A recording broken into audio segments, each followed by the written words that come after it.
층간소음의 진실, 당신이 알아야 할 가해자의 심리전과 피해자의 고통. 층간소음 가해자와 피해자의 불편한 진실.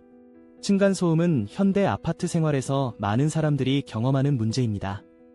이 문제는 단순한 생활소음의 차원을 넘어서 심리적 트라우마와 사회적 고립을 초래할 수 있습니다.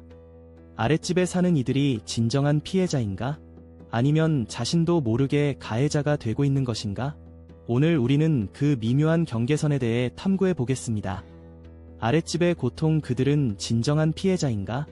아랫집 주민들은 종종 윗집의 소음으로 인해 괴로움을 겪습니다. 중학생과 고등학생 아이들, 혹은 바쁜 일을 마치고 돌아온 대학생들이 시간에 구애받지 않고 자주 발생시키는 층간소음이 그들에게 스트레스를 유발하는 것은 사실입니다.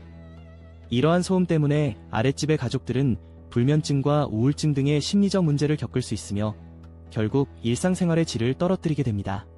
그러나 그렇다고 해서 그들이 항상 피해자라는 것은 아닙니다. 때때로 소음의 원인은 그들 자신의 가족이 될 수 있기 때문입니다. 예를 들어 할머니나 할아버지가 살아가는 집에서는 자주 발생하는 대화나 의자 끄는 소음이 문제가 되기도 합니다. 이처럼 층간소음의 원인이 다양하다는 점을 인지하는 것이 중요합니다. 가해자의 심리전, 우리는 무엇을 놓치고 있는가? 층간소음 문제에서 중요한 사실은 가해자라는 개념이 단순히 소음의 발생자에 국한되지 않는다는 점입니다. 가해자는 자기 이익이나 의도를 위해 소음을 공격적으로 사용하는 사람을 포함하며 그로 인해 피해자가 받는 심리적 고통은 종종 무시되곤 합니다. 예를 들어 어떤 가정에서는 오토바이 배달부가 짧은 시간 흔들림과 소음을 유발할 수 있으며 이들은 피해자가 고통받는 자주성 소음의 원인이 되기도 합니다. 그러나 이 경우 정작 피해자는 그 소음 때문에 더욱 고통받고 있는 종종 가족 내 갈등으로 발전할 수 있습니다. 조직 스토킹의 불길한 연관성.